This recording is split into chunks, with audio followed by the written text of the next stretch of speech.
சீரியல்களின் full எபிசோடுகளை Sun டிவியில் ஒளிபரப்பான உடனே எக்ஸ்க்ளூசிவாக சன் நெக்ஸ்டில் மட்டும் ஃப்ரீயா பாருங்கள். நீங்க சொன்ன மாதிரி எங்க அப்பாவை கடத்தி வச்சு சித்திரவதை பண்ணீங்கன்னா உங்களுக்கு எல்லா உண்மையும் தெரிய வரும்.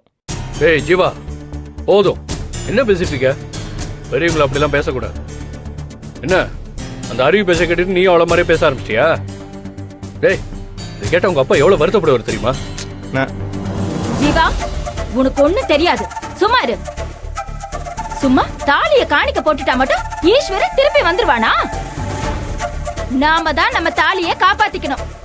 அதையெல்லாம் உன் அன்னைக்கு சொல்லி கொடு. அண்ணி, போது, கொஞ்சம் சும்மா இருக்கீங்களா? அவர் நல்லபடியா வந்து சேரணும் தான் தாலிய காணிக்கையா போடுறேன்னு வேண்டி இருக்க. என் வேண்டுதல தப்பா பேசாதீங்க. மா, ஏமா இப்படி எல்லாம் பேசி அக்காவோட மனசை கஷ்டப்படுத்துறீங்க? முதல்ல இங்க இருந்து கிளம்பு.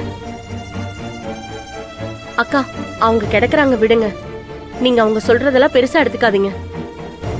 நீங்க சாமியை வேண்டிக்கிட்டீங்கல்ல, உங்களுக்கு சாமி மேல நம்பிக்கை இருக்குல்ல, கடவுள் மேல பாரத்தை போட்டு நிம்மதியா இருங்கக்கா. ஈஸ்வர் மாமா கண்டிப்பா வீட்டுக்கு வருவாரு. ஆமா, இப்படியே சொல்லிக்கிட்டு இருங்க. நான் சொல்றது மட்டும் யாருமே கேட்கவே கேட்காதீங்க. ஐயோ அக்கா, விடங்கா. அன்னிதான் பேசக்கூடாதுன்னு சொல்லிட்டாங்கல்ல. நீ தயவு செஞ்சு அமைதியா இருக்கா. நீ முதல்ல ரூம்குள்ள போ.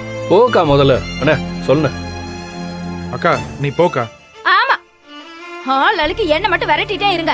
ஈஸ்வர் என்ன தன்னால வந்துருவானா? இதுக்கு மேல உங்க யாரையுமே நம்பி பிரயோஜனமே இல்ல. என் தம்பியை காப்பாத்த நான் தான் ஏதாவது யோசிக்கணும். சரி, நீ முதல்ல போ. என்னண்ணே அண்ணே, நீங்க அக்கா பேசுனதான் நினைச்சு வருத்தப்பட்டு இருக்காதீங்க. அண்ணன் கண்டிப்பா கிடைச்சிருவாரு அண்ணே.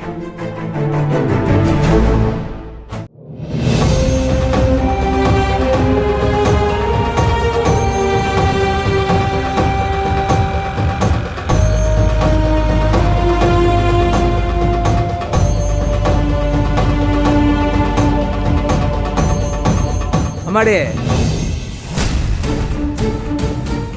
எங்கேயோ உன்னை பார்த்த மாதிரி இருக்க. நான் இந்த ஊர் பிரசிடென்ட் சரஸ்வதியோட மருமக. அட, இப்போ ஞாபகம் வந்துருச்சுமா. நீ பிரசிடென்ட் எலெக்ஷன் போ வந்திருந்தேல்ல, நீ சரஸ்வதியோட சின்ன மருமக தானே? ஆமா. என்னம்மா நீ மட்டும் வந்திருக்க? சரஸ்வதி சிவகுமார் வரல? இல்லைங்கய்யா, நான் மட்டும் ஒரு வேலையா வந்தேன். ஏமா, முந்தா நாள் தான் சரஸ்வதியோட மூத்த பையன் ஈஸ்வரன் ஊர்ல பார்த்தேன். இன்னைக்கு நீ வந்திருக்க. என்ன ஆளாளுக்கு தனியா வந்துட்டு போறீங்க?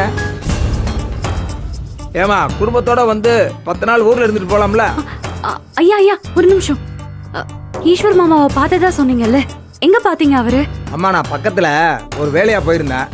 அப்ப ரோட்ல நின்றுகிட்டு இருந்தாரு. அப்பதான் நான் பார்த்தேன். ஐயா, நீங்க பார்த்தப்போ ஈஸ்வர் மாமா யார் கூட பேசிட்டு இருந்தாரு? யார பாக்குறதுக்கு தேடி வந்தாருன்னு ஏதாவது தெரியுமா?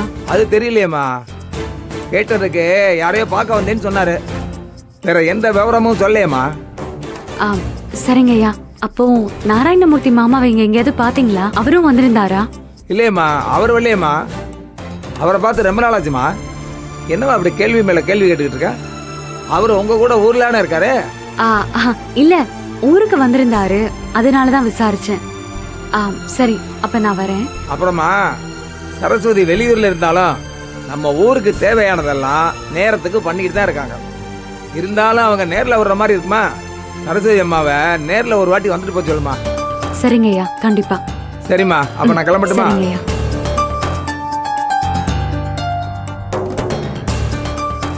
ஈஸ்வர் மாமா இந்த ஊருக்கு வந்தது உண்மைதான்னு இவரு சொல்லிட்டு போறாரு. அதனாலதான் அவரு நம்பரை ட்ரேஸ் பண்ணப்போ இந்த ஊர்ல காட்டியிருக்கு. இருந்தாலும் அவர் எதுக்காக இங்க வந்தாரு, யார பார்க்க வந்தாரு, எதுவுமே தெரிஞ்சுக்க முடியலையே. கண்டிப்பா அவர் இந்த ஊர்ல யாரையோ பார்க்க தான் வந்திருக்கணும். அப்படி யாரா இருக்கும்? யாரையாவது விசாரிச்சா தெரியும். நாராயணமூர்த்தி பூசாரிய பார்க்க வந்திருக்கான். அதே சமயத்துல ஈஸ்வர் மாமாவும் இந்த ஊருக்கு வந்திருக்காரு. அவங்க 2 பேரும் வந்ததுக்கும் ஏதாவது சம்பந்தம் இருக்குமா? ஒருவேளை 2 பேரும் சந்திச்சிருப்பாங்களா?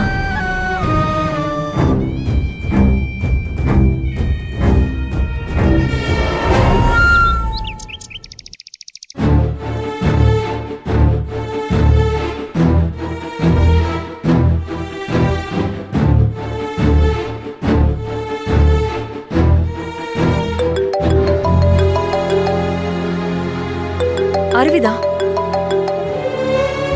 அருவி, எங்கம்மா இருக்க? அம்மா இப்ப நான் நம்ம கிராமத்துல தாம்மா இருக்கேன். அருவி, நீ எதுக்கு கிராமத்துக்கு போன?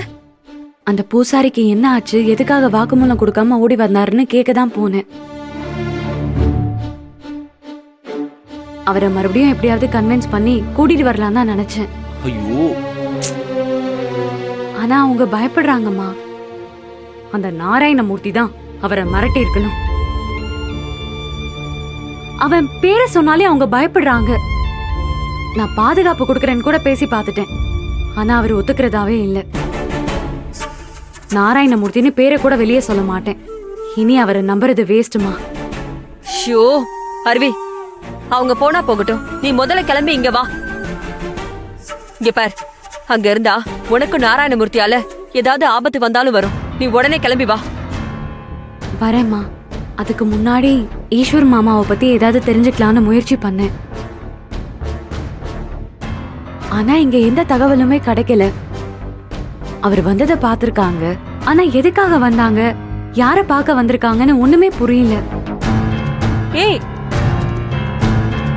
இங்க பாரு அருவி, எனக்கு என்னமோ நாராயணமூர்த்தி மேலதான் சந்தேகமா இருக்கு. அவங்களுக்குள்ள ஏதோ நடந்திருக்கு அருவி. இல்லன்னா எப்படி ஒரே சமயத்துல 2 பேருமே அங்க போவாங்க? நானும் அப்படிதான் நினைக்கிறேன். நாராயணமூர்த்தி கண்டிப்பா பூசாரி வீட்டுக்கு தான் போயிருப்பான். ஆனா ஈஸ்வர் மாமா எதுக்காக அங்க போனாருன்னு தான் தெரியல. ஒருவேளை போட்ட திட்டத்தை 2 பேரும் சேர்ந்து செயல்படுத்துறாங்களான்னு தெரியல. எல்லாமே ஒரே மர்மமாவே இருக்கு. அருவி, ஈஸ்வர் காணாம போயிருக்காரு. இன்னும் திரும்ப வரலன்னா அவருக்கு ஏதோ ஆபத்து இருக்குன்னு அர்த்தம். ஆனா அவருக்கு யார் அப்படி எதிரிங்க இருக்காங்க? அதான்ப்பா எனக்கும் ஒன்னும் புரியல. அவர் யார பார்த்தாருன்னு தெரிஞ்சுக்கதான் முயற்சி பண்றேன். ஆனா எதுவுமே முடியல. அருவி, ஈஸ்வர பத்தி நீ யோசிக்காத. அதெல்லாம் போலீஸ் பாத்துக்குவாங்க. கண்டிப்பா ஈஸ்வருக்கு என்ன ஆச்சுன்னு போலீஸ் கண்டுபிடிப்பாங்க. நீ இதுக்காக ரிஸ்க் எடுத்து அங்க சுத்திட்டு இருக்காத அருவி. உன் வேலை முடிஞ்சது இல்ல, நீ உடனே கிளம்பி வீட்டுக்கு வந்துரு அருவி. ஆமா அருவி, நீ ஈஸ்வர் விஷயத்துல ரொம்ப ரிஸ்கெல்லாம் எடுக்க வேண்டாம். அதே மாதிரி பூசாரி வாக்குமூலம் கொடுக்க மறுத்துட்டாரேன்னு கவலைப்படவும் வேணாம். நமக்கு என்ன நடக்குமோ அதாமா நடக்கும். இங்க பாரு, இதையெல்லாம் நினைச்சு நீ வருத்தப்பட்டு இருக்காத. நான் நிரபராதின்னு நிரூபிக்க உனக்கு ஏதாவது ஒரு வழி கிடைக்குமா? அப்படி கிடைக்காட்டி என்னமா? எனக்காக ஏன் பொண்ணு நீ இருக்க. நீ என்ன நல்லவன்னு நம்புற, அது மட்டும் எனக்கு போதுமா?